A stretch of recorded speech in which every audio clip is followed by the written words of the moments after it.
En nombre de nuestro Señor Jesucristo, oramos y pedimos. Amén. Puede tomar asiento, iglesia.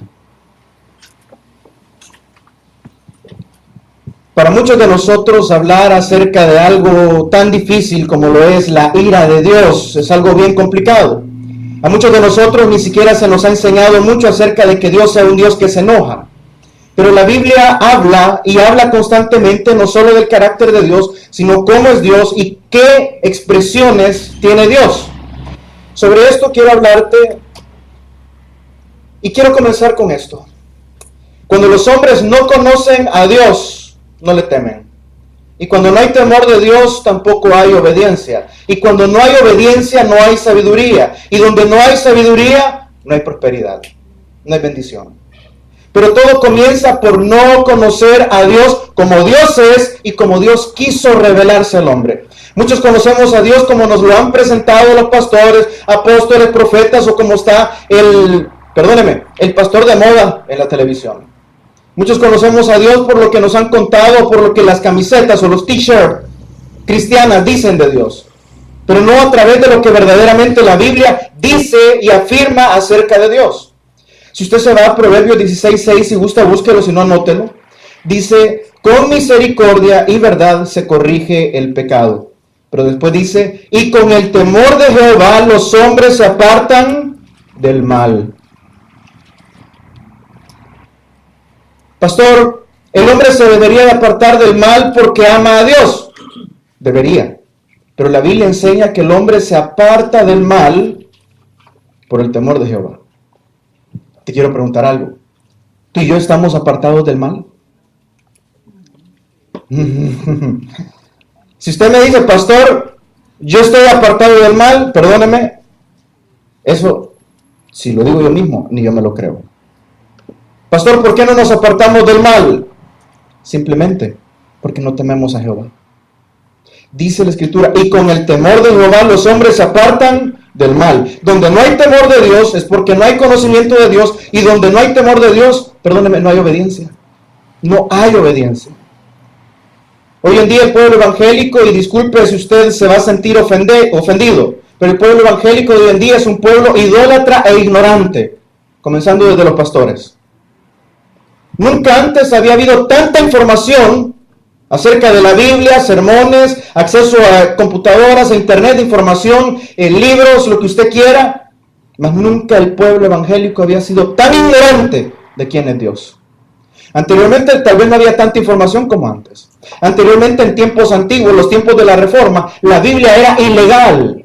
Hemos estudiado en otras ocasiones que anteriormente, en los tiempos de la Reforma, una página de la Biblia podía llegar a costar el salario de un mes entero de trabajo. No toda la gente tenía acceso. Había ignorancia justificada, mas aquel pedacito de la Biblia, aquella partecita de la Biblia que era concedida, que era adquirida por alguien, era vivida, no solo leída. Mas hoy en día tenemos Biblias, tenemos comentarios, tenemos pastores, maestros, tenemos acceso a ver lo que dicen otros pastores en seminarios virtuales, mas nunca antes en la historia de la cristiandad había existido tanta ignorancia del pueblo evangélico de quién es Dios. Y así estamos. Y es una verdad. Nunca antes había existido tanta idolatría en el pueblo de Dios.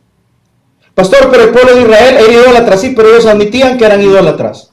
Dios les decía, vosotros habéis ido tras los Baales, tras los dioses. Pero hoy en día la iglesia cristiana evangélica, incluyéndola a usted y a mí, decimos, nosotros no tenemos otros dioses. Mas sin embargo somos un montón de iglesias idólatras o de cristianos idólatras, porque idolatramos los mismos dioses paganos de antes, solo que ya no con imágenes, sino con cosas materiales. Decíamos el domingo pasado, los romanos tenían la diosa Fortuna, que era la diosa del dinero. ¿Sí o no que hoy en día nosotros como hijos de Dios todavía idolatramos el dinero porque ponemos el dinero, ponemos el trabajo, ponemos las cosas por encima o antes de la adoración a Dios? Somos un pueblo idólatra. Solo que ahora ya no lo admitimos. Nos vamos tras el Dios dinero, nos vamos tras el Dios prosperidad, nos vamos tras dioses ajenos que no son Jehová. El pueblo cristiano evangélico es un pueblo idólatra. Anteriormente los romanos tenían los dioses de la sexualidad, los dioses de la fertilidad, los dioses de carácter sensual. Hoy en día el hombre adora el sexo. Hoy en día no pueden sacar para vender una llanta de camión, de tractor, si no sacan una mujer en bikini. ¿Qué tiene que ver?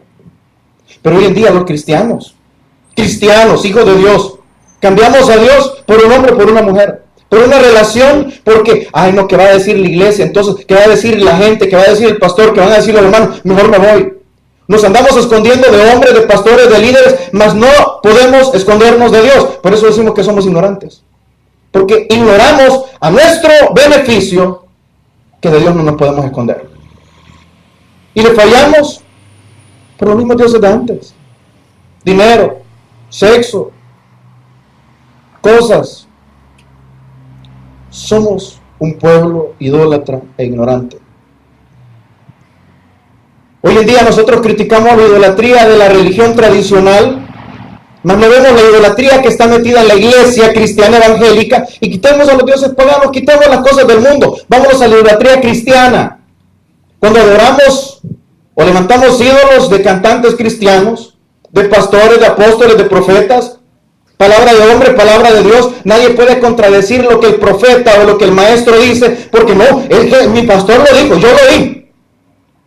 Si lo que tu pastor dice no está de acuerdo a lo que la Biblia dice, el tal sea mentiroso y no tienes por qué obedecerle ni por qué creerle. Porque la única fuente de revelación es la Escritura.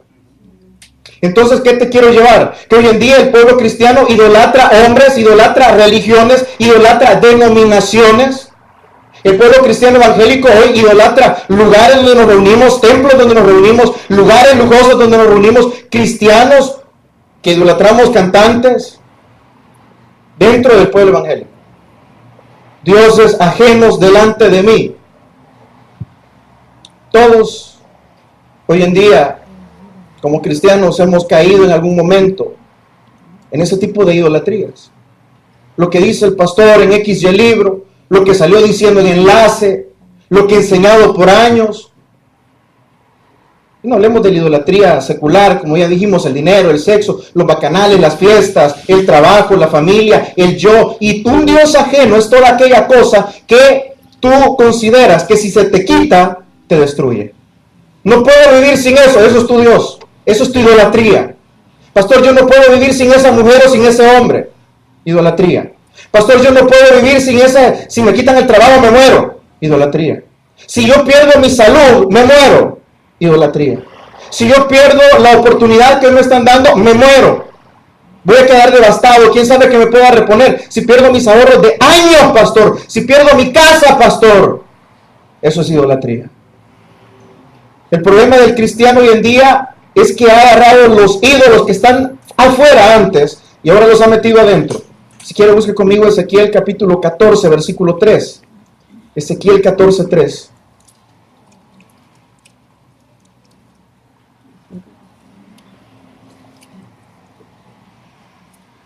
Hijo de hombre, estos hombres han puesto sus ídolos en su corazón. Ezequiel 14, 3. Hijo de hombre, estos hombres han puesto sus ídolos en su corazón y han establecido el tropiezo de su maldad delante de su rostro. ¿Acaso he de ser yo en modo alguno consultado por ellos? Cuando el hombre llega y mete los dioses ajenos, mete sus ídolos en su corazón, es donde comienza el problema de todo hombre. Porque cuando el Dios ajeno se posiciona en el corazón del hombre, la actitud del hombre tiende a la maldad. Ezequiel 14:3. Después dice en el 4, háblales por tanto y diles, así ha dicho Jehová el Señor, cualquier hombre de la casa de Israel, el pueblo de Dios, que hubiere puesto sus ídolos en su corazón y establecido el tropiezo de su maldad delante de su rostro, y viniera el profeta, yo Jehová responderé al que viniere conforme a la multitud de sus ídolos. ¿Qué quiere decir el profeta? Simplemente que así como tú llegas a poner tu ídolo en tu corazón, usurpando el lugar que solo a Dios le puede corresponder en tu vida, así cuando te acerques en tu mente a tu Dios, que no es el Dios de la Biblia, entonces Dios te va a entregar. Y ese es el motivo por el cual la cristiandad hoy en día es una cristiandad apóstata, es una cristiandad mediocre, es una cristiandad ignorante, porque hemos puesto dioses, hemos puesto ídolos en nuestros corazones. El conocimiento que la iglesia cristiana debería de tener, debería de procurar, debería de anhelar es el conocimiento de Dios. Cuando hablamos del conocimiento de Dios, quiero preguntarte, ¿conoces tú la soberanía de Dios? Hemos tratado de explicarle en algún momento. La mayor parte del pueblo cristiano desconoce la soberanía de Dios. Porque se nos ha enseñado que nosotros podemos doblegar a Dios por medio de una oración, por medio de la fe, doblarle el brazo y decirle, Señor, ahora. Cuando la soberanía de Dios es que Dios hace lo que quiere, con quien Él quiere, a la hora que Él quiere, sin que nadie le diga nada. Si te pregunto acerca de que si conoces la justicia de Dios, cuando Dios dice que no tendrá por inocente al culpable, ¿la conoces? ¿O te da miedo? ¿Te da miedo leer ese tipo de pasajes donde dice, y yo le daré a cada quien conforme a sus obras? Y cuando hablamos que Dios es el Dios justo de toda la tierra y que va a juzgar a los vivos y a los muertos, ¿conoces tú la justicia de Dios? Y ahora te voy a hacer otra pregunta. ¿Conoces acerca de la ira de Dios? La supremacía de Dios, la santidad de Dios, que es otro tema muy escabroso para el cristiano de hoy en día, porque no nos interesa la santidad, nos interesa la prosperidad, que es diferente. No, señores. Gente que ama a un Dios que no es el Dios de la Biblia, Jeremías 9:23. Cuando te vas a alabar, cuando te vas a glorificar de algo, cuando te vas a ensalzar por algo, la Biblia solo te manda que puedas hacer a través del conocimiento de Dios en tu vida. Jeremías 9:23 dice así: así dijo Jehová, no es palabra de hombre. No se alabe el sabio en su sabiduría. No tienes por qué alabarte en tu sabiduría. Yo tengo título, yo tengo inteligencia, yo tengo sabiduría, yo tengo experiencia. Ni en su valentía. Yo soy joven, yo soy fuerte. Ni se alabe el valiente, ni el rico. Yo tengo dinero, yo tengo trabajo, yo tengo conexiones. Ni el rico se alabe en sus riquezas. Lee el 9:24. Mas alábese en esto el que se hubiere de alabar, en entenderme y conocerme, que yo soy Jehová, que hago misericordia, juicio, justicia en la tierra, porque estas cosas quiero, dice Jehová. Te voy a preguntar, si Dios aquí mismo te está diciendo que si te vas a alabar, no te alabes en tu sabiduría, no te alabes en tu valentía, en tu juventud, en tu fuerza, en tu inteligencia, en tus riquezas, en tus posesiones, sino que si te vas a alabar, alábate en algo que sea en el conocer al Dios de la Biblia. La pregunta te la vuelvo a hacer: ¿conoces al Dios de la Biblia? ¿Te interesa conocer al Dios de la Biblia? ¿O prefieres seguir, igual que cantidad de miles de cristianos, que preferimos que nos sigan endulzando el oído, con mensajes bonitos, mensajes de prosperidad, mensajes de salir adelante, mensajes de tú puedes, mensajes de usted más que vencedor, mensajes de que todo lo puedo? Amén, pero todo eso tiene un trasfondo y lo primero que tenemos que hacer es conocer al Dios de la Biblia para tener y gozar las riquezas y las promesas del Dios de la Biblia. Nosotros queremos comenzar de atrás para adelante. Primero conoce a Dios y después tendrás las promesas de Dios. Muchos de nosotros queremos hoy en día tomar las promesas de Dios sin tener nada que ver con el Dios de la Biblia. Nos irrita, nos aburre, nos cansa. Decimos que eso es para viejitos, decimos que eso más adelante, pastor. Librerías cristianas hoy están llenas de cantidad de autoayuda, libros que se van a autoayudar. 5 pasos para ser felices, 6 pasos para conseguir la libertad financiera, 7 pasos para tener un matrimonio bendecido, 8 pasos para criticar, no, para no criticar, perdón, eso ya lo pueden de memoria. ¿Y sabe por qué es esto? Porque la gente no conoce a Dios. El único libro que debería de existir en las librerías cristianas, y perdónenme, lo digo con todo respeto, es la palabra de Dios, para que todos nosotros, a través de ese libro maravilloso, conozcamos al Dios de la Biblia. Amén.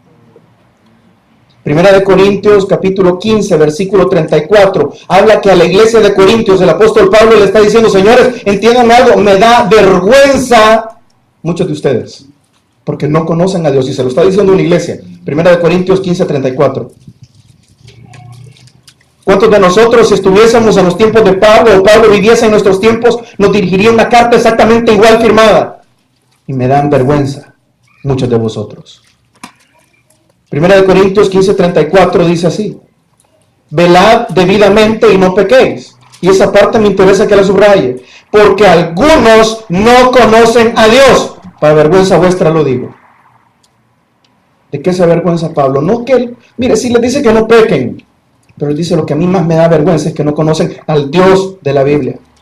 Les ha interesado más conocer sus promesas, les ha interesado más conocer las promesas que los pastores venimos y le ofrecemos a todo el mundo. Venga Cristo, Cristo da pisto, Cristo da sanidad, Cristo da restauración, Cristo da lo otro, sí, pero no le enseñamos a la gente quién es Cristo, qué hizo Cristo y por qué necesitamos de Cristo. ¿Por qué hay tanto pecado en las iglesias de hoy en día? Sencillo. ¿Por qué hay tanto desenfreno? Sencillo. Jovencitos criados en el evangelio que andan jugando con el sexo libre dentro de las mismas iglesias. Que se andan acostando, varones y hembras, que se andan acostando con los mismos servidores de corbata y de Biblia en las iglesias, con años de estar ahí. ¿Y por qué, pastor? Porque no conocen verdaderamente al Dios de la Biblia. No hay temor de Dios. ¿Por qué? Porque desconocemos la ira de Dios. Desconocemos su amor, desconocemos su bondad. Con que nadie se dé cuenta. Si hasta ahora no pasan los hermanos por aquí. Si al otro lado del puente solo la familia Mojica vive. Y viven al otro lado. Allá nadie nos va a ver. Gente que no hemos enseñado. Que no es del hombre de quien te tienes que esconder. Sino que no te puedes esconder del que te tendrías que querer esconder. Jovencitos que están esperando llegar a los 18 años. Para irse libres para tomar, libres para fumar marihuana, libres para drogarse, libres para ir a la fiesta que quieran, claro, muchas veces en el evangelio. Hijos de pastores. La hermana Patti compartía que el pastor Junior pues tomó sus decisiones también, hijo de pastor, criado en el evangelio, nacido en el evangelio, tomó sus decisiones aparte. ¿Por qué? No había un conocimiento de Dios. Habíamos oído de Dios, pero no conocíamos a Dios personalmente. Y muchos estamos ahí todavía. Y Pablo lo dice a la iglesia de Corintios: algunos de vosotros no conocen a Dios. Para vergüenza vuestra lo digo. Miembros de iglesias, servidores, eso me lo contaban esta semana, de una de las iglesias más grandes de aquí de San Francisco, donde una hermana llegó por primera vez. Y mire qué cosa más curiosa. La hermana empieza a servir, empieza a involucrarse, empieza a hacer esto, empieza a hacer lo otro, empieza a hacer amistad con los hermanos. Y salen, nunca faltan los lobos rapaces, que cuando ven una mujer sola, llegan a querer devorarse a las ovejas. Y en menos de 2 meses, 3 varones, siervos, profetas, servidores, sugieres: hermana, le invito a la playa, nos quedamos a dormir por allá. Hermana, si solo a dormir vamos, no vamos a hacer nada malo. No, hermana, solo lo que usted quiera. Y así nos llamamos cristianos evangélicos nacidos de nuevo. Salvo siempre salvo. Muchos nos engañamos. Por eso Pablo dice: algunos no conocen a Dios. Y eso lo digo para vergüenza vuestra. Y eso dentro de iglesias. Para vergüenza vuestra lo digo, dijo Pablo. No conocemos a Dios. Pastor, yo lucho para salir de mi pecado, yo tengo un montón de tentaciones. No me diga que está luchando si prefiero ofender a Dios antes de ofender a una persona. ¿Cómo así, pastor? ¿Cuándo fue la última vez que le diste a alguien: deje de joder, que no le voy a hacer caso? Ay, no, pastor, si yo soy cristiano, ¿cómo le voy a decir eso? O sea que prefieres ofender a Dios antes de ofender al otro, el que te está tentando. Hechos capítulo 8, versículo 20, si quiere no lo busque, habla de una historia en la cual un hombre llega y le ofrece dinero a Pedro a cambio de que Pedro le dé el don del Espíritu Santo. Y Pedro, siendo Pedro, a ti te daré las llaves de los cielos. ¿Sabe qué le dijo Pedro a este hombre? Muérete tú y tu mugroso dinero. ¿Cree que no habrá sido una ofensa? Claro. Ay, no, pero nos da pena, nos da vergüenza. Tenemos que ser corteses con aquel que nos está incitando o nos está llamando a pecado. No, señores. ¿Desde cuándo a cuándo el cristiano prefiere ofender a Dios que ofender al que le está tentando? Falta de conocimiento de Dios. Y este hombre seguramente le habrá ofrecido un buen dinero a Pedro. No era una ofensa. Pedro, ¿cuánto querés? Yo necesito tener ese don que tú tienes para cuando yo le ponga las manos a la gente que caiga con el Espíritu Santo. Mas Pedro le dijo, muérete tú y tu mugroso dinero. En el versículo 21 dice que Pedro todavía viene y lo remata más y le dice, ¿sabes qué? Porque tu corazón no es recto delante de Dios. Y aquella persona que dice que siendo cristiano te invita a pecar, puedes decirle exactamente lo mismo, porque tu corazón no es recto delante de Dios, que fue lo que Pedro le dijo al otro. Y todavía Pedro lo remata en el 22 y le dice, arrepiéntete, nace de nuevo mejor. Pues de esta tu maldad, ¿cuál maldad? Si esto es natural, si todo el mundo lo hace, si esto no es malo, si el sexo Dios lo creó, si bueno, vaya, si no nos hubiera dado deseo dentro del plan de Dios, como Dios manda, no como a ti te da la gana. Y ruega a Dios, si quizás te sea perdonado el pensamiento de tu corazón, porque en hiel, amargura, de prisión, de maldad, veo que estás. Ese fue el sermón que le dio Pedro a la persona que lo estaba tentando. Esa es la respuesta que le da un cristiano a aquella persona que lo quiere hacer tropezar, sin miedo a que se ofenda. Porque yo prefiero ofender a un hombre que ofender a Dios. Está luchando. ¿Cuándo fue la última vez que le dijiste a esa persona que te quiere comprar con dinero, muérete tú y tu mugroso dinero? ¿Cuándo fue la última vez que esa persona que te hace invitaciones le dijiste, ¿sabes qué? Tu corazón no es recto delante de Dios, mejor arrepiéntete porque estás en maldad? ¿Cuándo fue la última vez que usted y yo le dijimos a alguien, ¿sabes qué? Yo eso no le hago. ¡Ay, que soy un santulón! Prefiero que me tengas por santulón a que Dios me tenga por más pecador de lo que ya soy. Hoy en día las iglesias estamos como estamos porque no hay conocimiento de Dios en los púlpitos y por ende no hay conocimiento de Dios en las sillas. Hoy en día somos iglesias carnales porque no hay conocimiento de Dios. No cambiamos porque no hay conocimiento de Dios en nosotros. Busque conmigo Juan 17:3.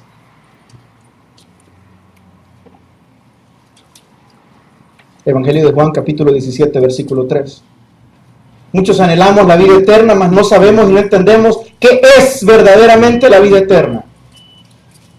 El Evangelio de Juan es uno de los evangelios que más habla acerca de la personalidad de Cristo y del Espíritu Santo y nos revela muchísimas cosas que no están mencionadas en los otros evangelios. Juan 17:3 dice, y esta es la vida eterna. 2 puntos. Que te conozcan a ti, el único Dios verdadero, y a Jesucristo a quien has.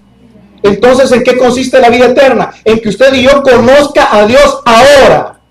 ¿Cuándo comienza la vida eterna? No cuando te mueres. Deja de estar soñando que allá voy a disfrutar la vida eterna. La vida eterna la comienzas a disfrutar desde el momento que abres tu puerta de tu corazón, naces de nuevo a la familia de Dios y empiezas a conocer al Dios de la Biblia, porque Cristo sí lo dijo. La vida eterna no comienza al morir, sino que comienza con el nuevo nacimiento. Comienza hoy. Hay cosas que solo las puedes hacer en esta vida, no en la vida eterna. ¿Sabía usted eso? Hay cosas que solo puede hacer en esta vida, más no en la vida eterna. ¿Cuándo fue la última vez que tú y yo lloramos en la presencia de Dios? Quebrantados, ya sea por alabanza, ya sea por arrepentimiento. ¿Sabes qué? Eso no lo vas a poder hacer en la otra vida. Porque dice la Escritura que Él enjuagará de nuestros ojos toda lágrima, ya sea de tristeza o ya sea de alegría. Entonces, cuando tú ahorita naces de nuevo, hoy en día, y quieres conocer a Dios, y te interesas por conocer a Dios, y te acercas a Dios, y te quebrantas en la presencia de Dios, estás haciendo algo que no vas a poder hacer el resto de la eternidad, solo ahora. Pero lo desprecias. ¿Por qué? Porque tenemos ídolos, tenemos cosas más importantes. Está la novela, está el trabajo, está el cansancio. Más adelante voy a tener tiempo para Dios. Más adelante, si es que llegas a la eternidad, no vas a poder hacerlo. Hay cosas que solo se pueden hacer en esta vida, y una de ellas es experimentar el gozo de ser perdonado. ¿Por qué? Porque en la eternidad ya fuiste perdonado y no va a haber recuerdo de las cosas pasadas. Entonces ahorita es el único momento en la historia de tu existencia que vas a poder experimentar el gozo de ser perdonado. Mas no lo experimentas hoy, no lo vas a poder experimentar el resto de la eternidad, porque el ser perdonado significa que tú reconoces lo que has hecho, lo que eres, y qué paz y qué cosa más maravillosa has encontrado únicamente en Jesucristo. Pero si no tienes tiempo para eso, no lo vas a disfrutar aquí. Sabes que los ángeles, dice la Escritura, que anhelarían, desearían poder experimentar, ver lo que nosotros estamos teniendo en este momento. Mas no pueden. Mas tú y yo como iglesia de Dios lo despreciamos por otras cosas. Solo en esta vida vas a poder experimentar el gozo de llevar a alguien a los pies de Cristo, ¿sabías? Porque ya todos vamos a estar a los pies de Cristo. Pero hoy en día no nos importa. Hoy en día que se salve el que se salve. Hoy en día que le predique otro, que predique el pastor, que vaya el pastor, que vayan los de hospitales. Hoy en día en vida es la única oportunidad que tú tienes de poder llevar un alma a Cristo. En la eternidad no se puede. Hasta tienes sin cuidado. ¿Por qué? Porque desconocemos al Dios de la Biblia. Desconocemos el propósito para los cuales el Dios de la Biblia nos dejó como iglesia y el propósito por el cual el Dios de la Biblia te tiene todavía respirando. Solo en esta vida vas a poder experimentar el deleite de ser corregido por el Padre. Yo sé que, y Hebreos lo enseña perfectamente, dice, señores, ninguna corrección al presente trae gozo. Mas David dijo, tus latigazos me cayeron en mis espaldas dulcemente. Allá en los cielos no vamos a tener corrección del Padre.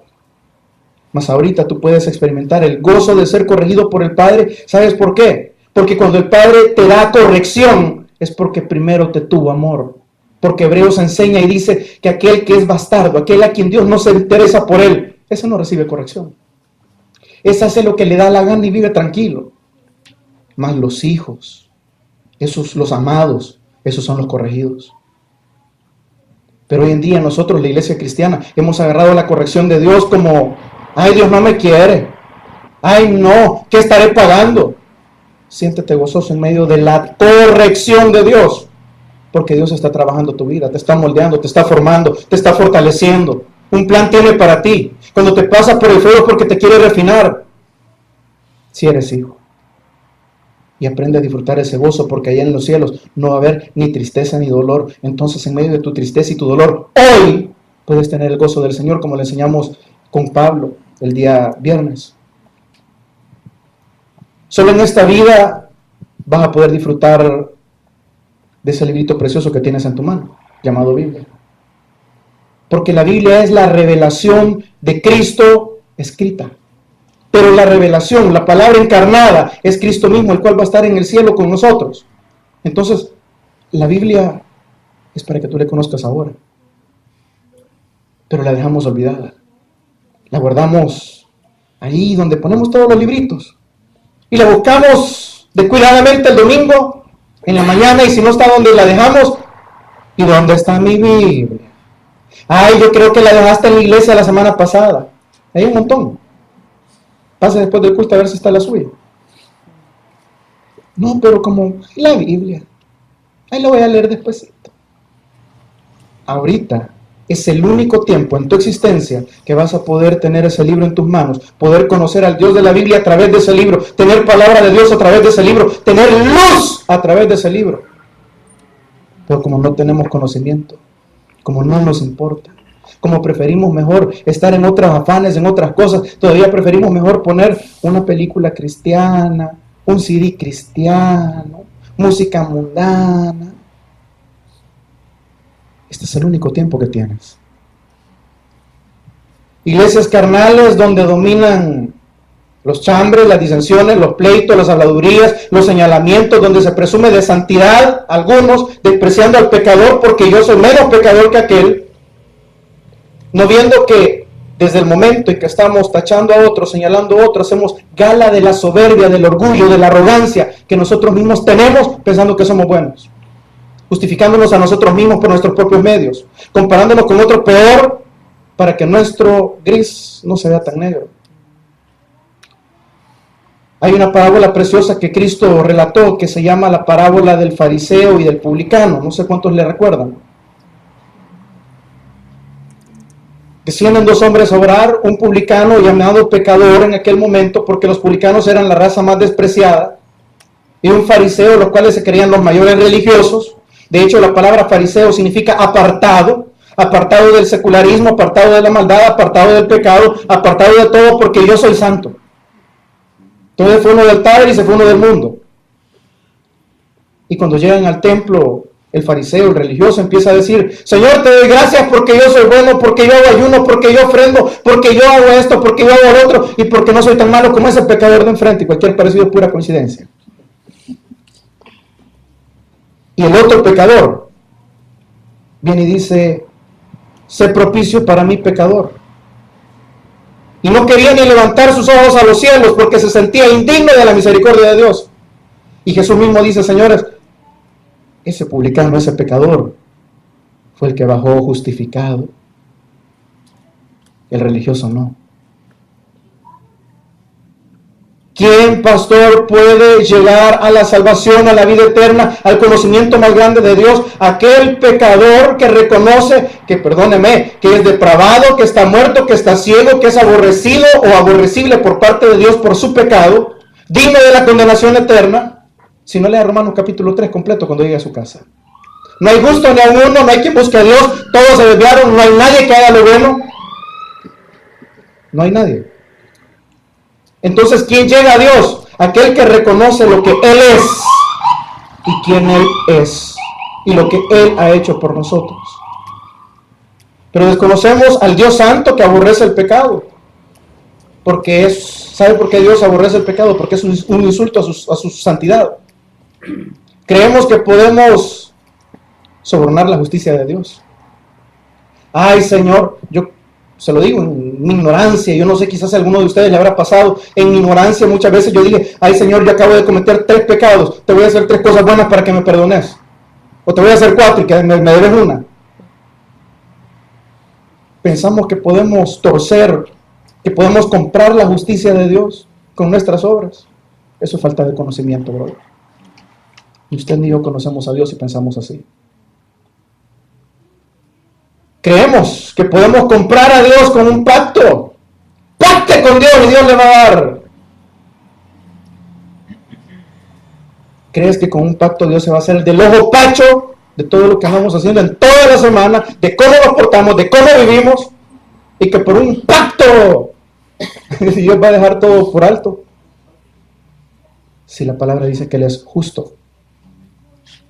Oseas capítulo 6, versículo 6 dice: porque misericordia quiero y no sacrificio, y conocimiento de Dios más que holocaustos. Misericordia quiero y no sacrificios. Misericordia quiero y no sacrificios. Y busque ahora Mateo capítulo 9, versículo 13, donde Jesús explica o amplía un poco más ese texto. Mateo 9, 13.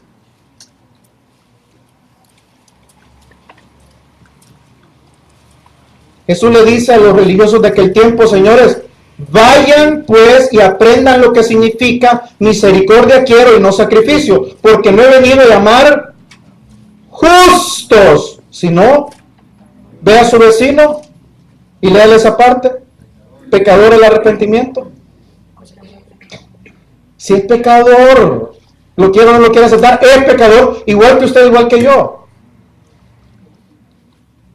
Misericordia quiero y no sacrificio. No vas a comprar la justicia de Dios con cosas, con pactos, con dinero, con ofrendas, con te voy a dar más servicio, más lectura. Dios no necesita nada tuyo ni mío.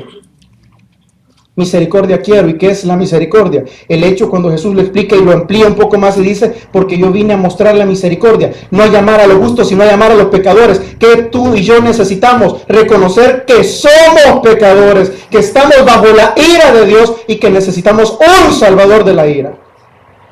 Isaías capítulo 1, versículo 11. Yo sé que muchos de vosotros conocen el versículo. Isaías capítulo 1, versículo 11 dice: ¿para qué me sirve, dice Jehová, la multitud de vuestros sacrificios? Yo he hecho un trato, pastor. El próximo año que me den los taxes, yo los voy a dar enteros, gloria a Dios por eso. Pero si crees que vas a comprar a Dios con eso, al pastor tal vez, si está bueno el cheque, ¿ves? A Dios jamás. ¿Para qué me sirve, dice Jehová, la multitud de vuestros sacrificios? Hastiado estoy de vuestros holocaustos, de carneros, de cebo de animales gordos. No quiero sangre de bueyes, ni de ovejas, ni de machos cabríos. ¿Quién demanda esto de vuestras manos? Los pastores, porque yo no te lo he demandado. Cuando venís y presentaros delante de mí para hollar mis atrios, No me traigáis más vana ofrenda, el incienso me es aborrecible, abominación. Luna y 9 días de reposo, al convocarlos a asamblea, no lo puedo sufrir. Los días que te voy a llegar más cultos. Vuestras lunas nuevas, vuestras fiestas solemnes, las habéis aborrecido mi alma, me son gravosas, cansado estoy de soportarlas, dice Dios. Cuando extendáis vuestras manos, yo esconderé de vosotros mis ojos. Asimismo, cuando multipliquéis la oración, le está diciendo a su pueblo, yo no oiré. Llenas están de sangre vuestras manos, por eso es que no oye. Por eso es de que cierra sus oídos a muchas de nuestras peticiones. Él no te va a dar mientras no limpies tus manos, no en la sangre de otros, sino en la sangre de Cristo. Versículo 16 dice, lavaos y limpiaos, quitad la iniquidad de vuestras obras de delante de mis ojos. Dejad de hacer lo malo. Dios ve, Dios es justo y Dios no va a ser comprado. Aprended a hacer el bien, buscad el juicio, restituid al agraviado, hacer justicia al huérfano, amparad a la viuda, venid luego. Y entonces dice aquel pasaje que ya todos conocemos, venid luego, dice Jehová, y estemos a cuentas. Si vuestros pecados fueren como la grana, como la nieve, serán emblanquecidos. Si fueren rojos como el carmesí, vendrán a ser como blanca lana. Pero dos versículos que no leemos después. Si quisiereis y oyereis, comeréis del bien de la tierra. Mas si no quisiereis y fuereis rebeldes todavía con lo que Dios te ha dicho, seréis consumidos a espada, no por el hombre, porque la boca de Jehová lo ha dicho. Entiéndame, Dios es justo, Dios es celoso. Oseas capítulo 6 habla muchísimo acerca, capítulo 4 versículo 6, si gusta anótelo, si no solo se lo leo. Mi pueblo fue destruido porque le faltó conocimiento. Por cuanto desechaste el conocimiento, yo te echaré del sacerdocio, porque olvidaste la ley de tu Dios, también yo me olvidaré de tus hijos. Te voy a decir algo, iglesia. Cuando el hombre desprecia el conocimiento de Dios, desprecia a Dios, pone ídolos en su corazón, deja a Dios en segundo lugar, siendo conocedor, habiendo sido iluminado, habiendo estado en el conocimiento en algún momento, y le das la espalda a Dios. Dijimos el domingo pasado, Dios es celoso, y cuando lo llamas demasiado a celo, se enciende su ira, y cuando se enciende su ira, toca donde más duele. Lo hizo con Faraón, y la última plaga para que dejara ir a todos los hijos de Israel fue matarles a todos los primogénitos de Egipto. ¡Ay, qué cruel es Dios! No es Dios, no es cruel, es justo, porque nos está pagando conforme a nuestras maldades, y aún menos. Proverbios capítulo 1, 28, se lo leo, dice, entonces me llamarán y no responderé, dice Dios. Me buscarán de mañana y no me hallarán, porque han aborrecido la sabiduría y no escogieron el temor de Jehová. ¿Crees que vas a encontrar a Dios como quien llama al 911? Como quien llama al bombero. ¡Me estoy quemando!, dice la Escritura en los Salmos. Y entonces yo me reiré de los cielos, dice Dios. ¿Por qué? Porque te ha venido todas aquellas cosas que se te advirtió, pero no quisiste escuchar. El hombre, cuando se enoja, peca porque se va fuera de control. Porque la ira del hombre viene del rencor, viene de la amargura, viene del no saber perdonar, mas la ira de Dios viene de parte de su justicia.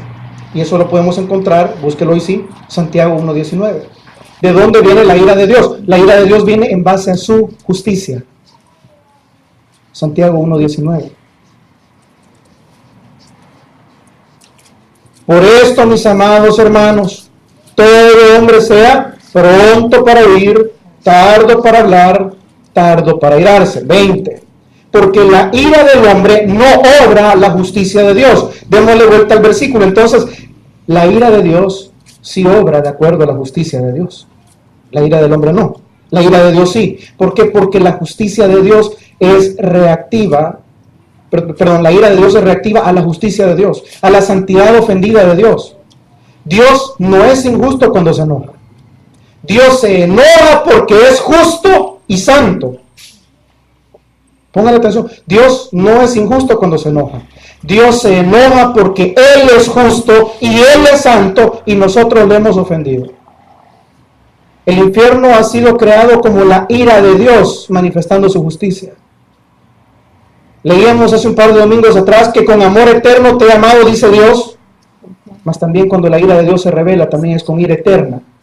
Así como el cielo es un lugar eterno para aquellos que abrazaron la misericordia y el amor de Dios, la cruz del Calvario, recibieron a Cristo, nacieron de nuevo, y ese gozo es eterno también para aquel que lo despreció. Es una ira eterna, porque Dios trabaja con cosas eternas, no con cosas temporales. El ser humano no va al infierno porque Dios lo quiera mandar al infierno, sino porque Él mismo eligió amar más las tinieblas que la luz. Juan 3:17. Mas la luz vino al mundo, mas los hombres amaron más las tinieblas que la luz. Si Dios no condena a nadie. Segunda de Pedro 3:9 dice, y Dios quiere en su paciencia que todos vengan al arrepentimiento, mas no todos van a llegar, porque Dios sabe que el hombre por naturaleza es un ser idólatra y ama más las tinieblas que la luz. La justicia de Dios está en base, la justicia de Dios despierta, o es la base para la ira y para el castigo de Dios. La ira es sostenida por la justicia de Dios. Dios no se enfurece por ser injusto, ni obra injustamente cuando se enfurece. La justicia de Dios es la que da origen a su enojo. La Biblia habla con más de 130 versículos acerca de la ira de Dios. Curioso, la Biblia menciona más la ira de Dios que el amor de Dios, fíjese, aunque usted no lo crea. Vean las concordancias. Curioso, cuando Jesús estaba en su ministerio terrenal, habló más del infierno que del cielo. Y la Biblia habla más acerca de la ira de Dios que del mismo amor de Dios. Y así queremos cerrar los ojos. Y así queremos salir por la calle, vivir nuestra vida como nos da la gana y pensar que Dios es todo. Sí, Dios en esencia es amor. Pero también en la otra parte del versículo dice, pero también es fuego consumidor. Conste que cuando la Biblia o los pastores hablamos acerca de la ira de Dios, no es por terrorismo evangélico. Terrorismo es, te voy a asustar para que me des algo a cambio. Ni te estamos pidiendo nada, ni Él necesita nada de ti. Cuando Dios habla o cuando Dios revela una parte de sus atributos, es para beneficio tuyo. Dios es luz, amén. Y si es luz, no tiene nada oculto, no tiene sombra, no tiene oscuridad en Él, amén. Eso significa que Él puso la carta sobre la mesa. ¿Y cuáles son las cartas? Ese libro que tú tienes. Ahí dijo quién es Él. Ahí dijo que es amor, pero también dijo que era fuego consumidor. Ahí dice que es un Dios misericordioso, pero también dice que es un Dios que se pone airado contra el pecado. Ahí dice que es un Dios que perdona, pero que también es un Dios justo. Y puso la luz. Y la luz la tienes ahí, pero no te gusta encender la lámpara. No te gusta abrirla. Eso es un tema importante porque la gente hoy en día ya no cree en la ira de Dios. Solo un Dios, perdóname la palabra, bonachón, un Dios que no castiga, un Dios que no se enoja, cuando la Biblia no te enseña eso. Quien te dijo que Dios no castiga, que Dios no se enoja, que Dios no tiene ira, o no conoce a Dios, o prefiere agradar más a los hombres que agradar a Dios. ¿Por qué? Porque las iglesias donde se predica sobre el Dios de amor, el Dios de bendición, el Dios de prosperidad están llenas, más la gente convertida, que es la que es producida a través de la ira de Dios, de conocer más a Dios, del arrepentimiento, de la fe, son pocos. Y eso lo vimos el día jueves en el estudio bíblico. La semilla de mostaza, la más pequeña. ¿Cuántas personas comieron con Jesús? Más de 15,000 una vez. ¿Cuántos estaban reunidos perseverando y orando después de que Cristo fue resucitado? Solo 120. De 15,000 en una sola campaña. 5,000 en otra. Andar pueblo en pueblo. Multitudes se le acercaban. Pero solo 120 conocieron al Dios de la Biblia. Y esperaron en el Dios de la Biblia. La Biblia nos presenta que Dios es justo. Busque conmigo Salmo 7:11.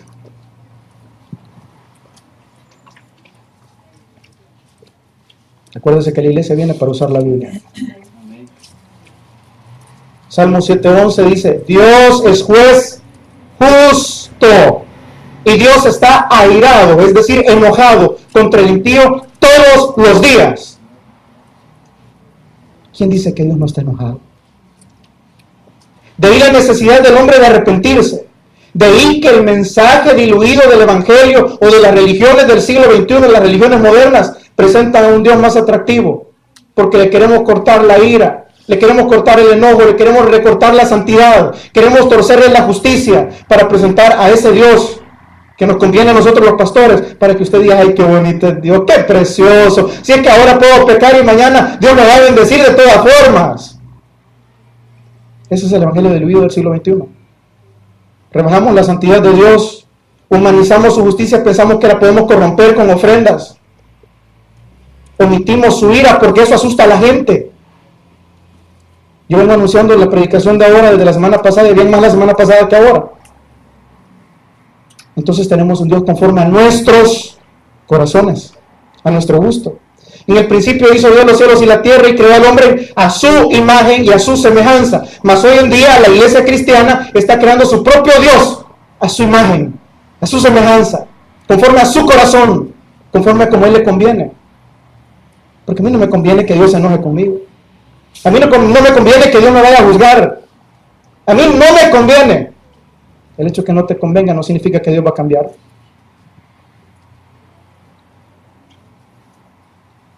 Yo tengo la obligación de decirte algo. Que Dios es un Dios justo, santo, celoso, y que si lo celas por mucho tiempo despierta su ira. El hombre menosprecia la ira de Dios hoy en día, porque le hemos enseñado a la gente que la puede aplacar con sobornos, con dinero, con lágrimas, con oraciones, con pactos, con compromisos, con leer más la Biblia, con esto, con lo otro. Tú puedes encontrar misericordia, que es distinto, pero nunca aplacar la ira de Dios, ni mucho menos torcer la justicia de Dios. Nada sobre la faz de la tierra puede aplacar la ira de Dios. Y quiero que me lo entienda bien, ni el arrepentimiento ni la fe. Pastor, pero eso es una herejía. El arrepentimiento y la fe te dan acceso a la cruz, que es el único lugar donde la ira de Dios ya se derramó, ya consumió, y donde estás seguro que la ira de Dios no va a regresar. Pero ni el arrepentimiento ni la fe te pueden librar de la ira de Dios. El único que te puede librar de la ira de Dios es la cruz de Cristo. Te lo voy a demostrar con la Biblia para que no te quedes así como que, ¿what? Muchos confían en su fe para salvación, pero Jesús no confía en muchos de nosotros. Busque Juan 2:23. Muchos piensan que por su fe van a ser salvos. Te voy a demostrar con la Biblia que eso no es cierto. Una verdad a medias jamás va a ser una verdad. Juan capítulo 2, versículo 23. Muchos confían en su fe, mas Jesús no se confía de ellos porque no hay arrepentimiento ni hay perseverancia. Juan 2:23 dice, entrando en Jerusalén, en la fiesta de la Pascua, lean esa parte por favor. Solo dos tienen Biblia. Muchos creyeron en su nombre, viendo las señales que hacía. Pero lee el 24. Pero Jesús mismo no se fiaba de ellos porque conocía a todos.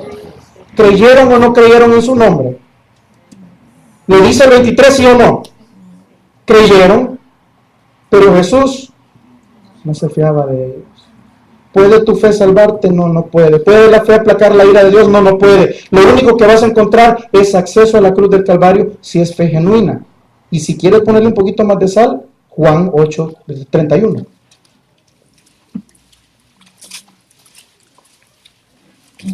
Ahí cerquita.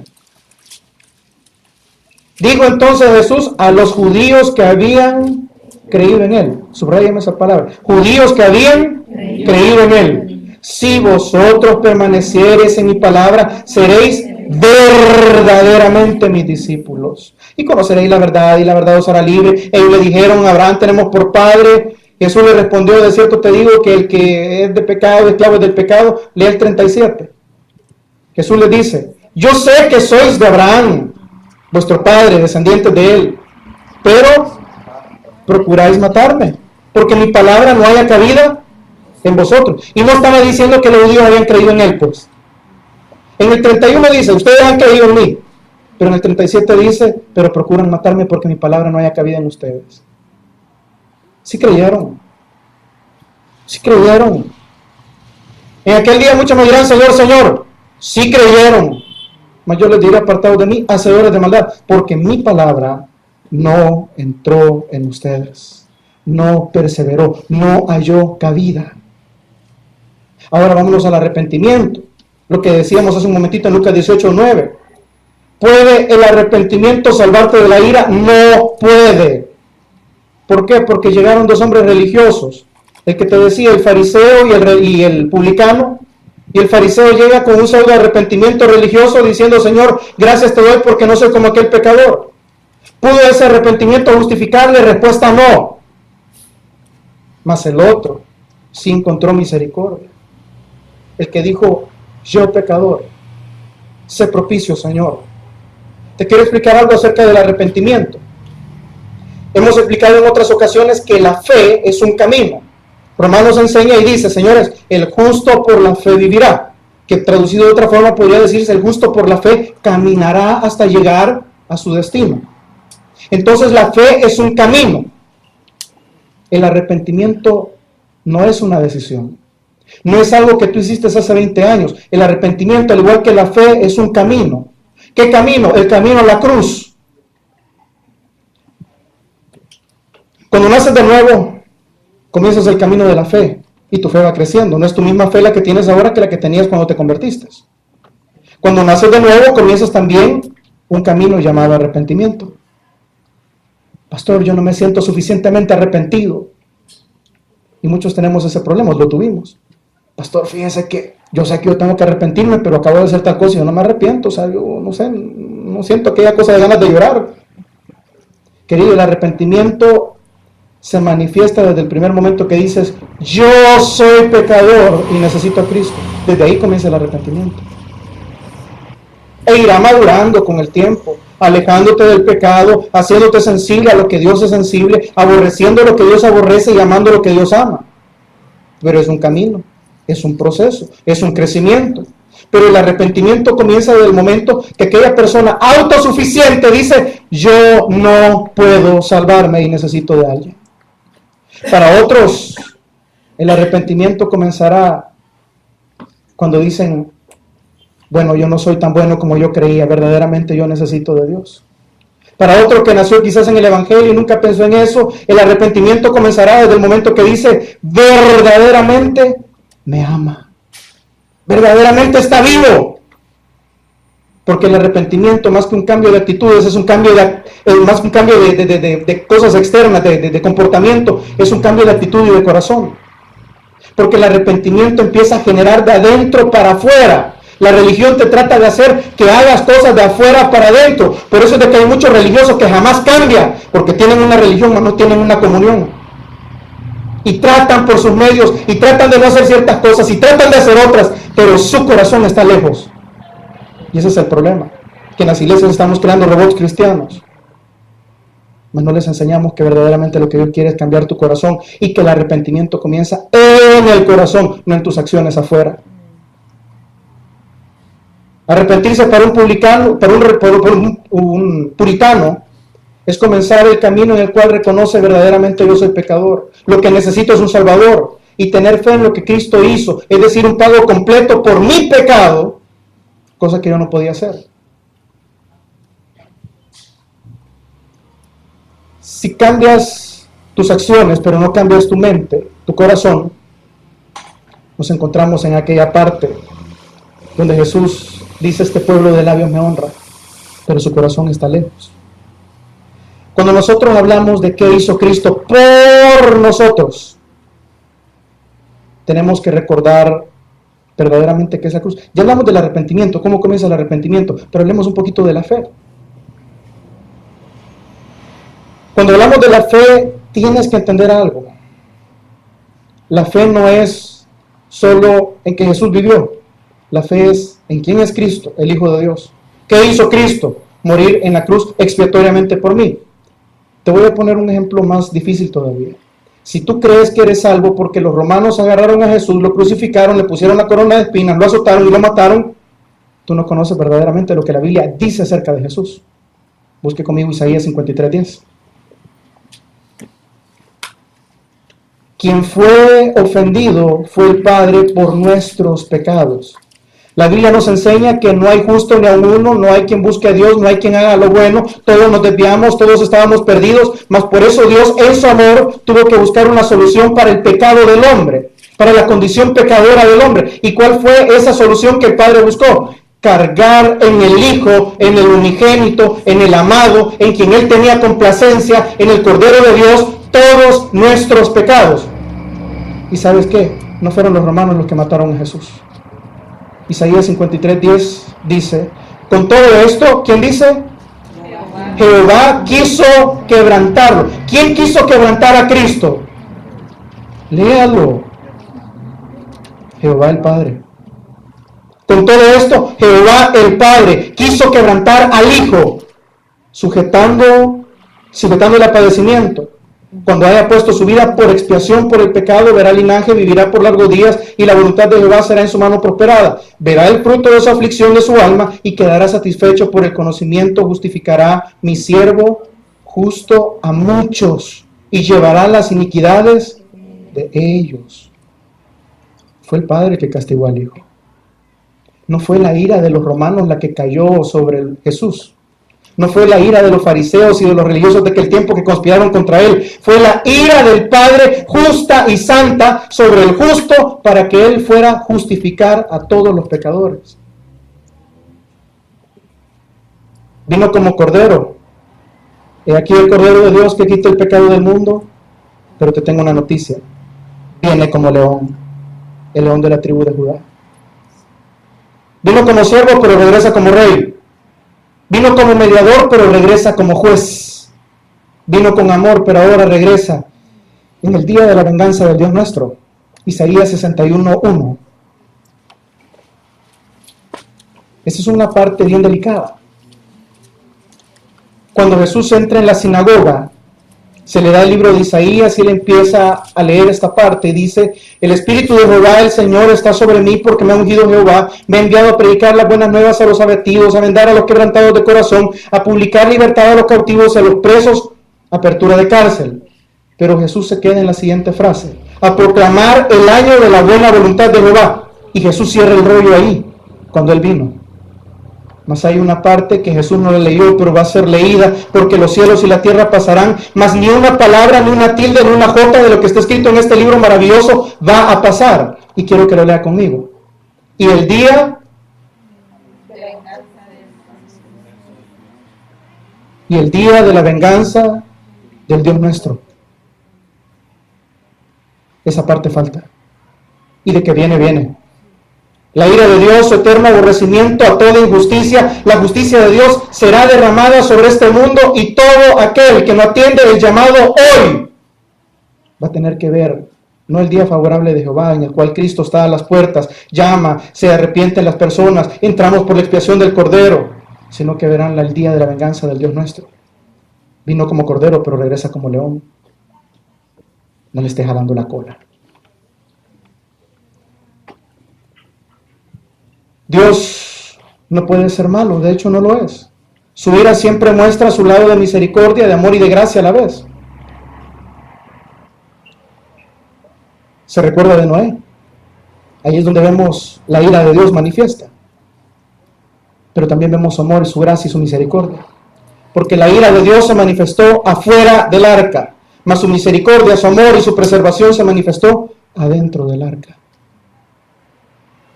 Vámonos un poquito más atrás, a Génesis. Dios ve que el hombre ha pecado. El hombre se hace vestiduras de huerto, de hojas. Y Dios, aunque los echa del jardín, pero antes de echarlos los viste con piel, para que no estuvieran desnudos. Él cubrió su desnudez. Siempre que Dios muestra su ira, también muestra su gracia. Antes de mostrar el día de la venganza del Dios nuestro, está mostrando por más de 2000 años su misericordia, su paciencia, su amor, su benignidad para con todos nosotros. Si quieres ver otro ejemplo, está en Sodoma y Gomorra. Ay, pastor, Dios es cruel porque cayó fuego del cielo en Sodoma y Gomorra. Sí, pero también es misericordioso porque rescató una familia de ahí. Juan el Bautista predicó: el reino de los cielos ha acercado, buena noticia. Pero también les dijo: generación de víboras, quien nos enseñó a huir de la ira venidera, de que viene, viene. El que practica el pecado deliberadamente no conoce a Dios. El arrepentimiento tiene que tener frutos. Jesús dijo, Juan el Bautista dijo: aquí viene uno que os bautizará con Espíritu Santo y fuego. Amén. ¿Sabía usted que el fuego transforma? ¿Cambia las cosas? Hay dos fuegos en la Biblia. El fuego con el que Él te puede bautizar ahora, que te va a transformar, o el fuego que no se apagará por los siglos de los siglos en tormento. Tú eliges. Tú eliges. Si no hablamos de la ira, no podemos hablar verdaderamente de su amor. Porque su amor, para entender su amor, tenemos que entender de qué nos libró. ¿Y de qué nos libró? De la ira. Ahí está su amor. Si quieres ver las dos manos de Dios, lo puedes encontrar en Juan 3:36.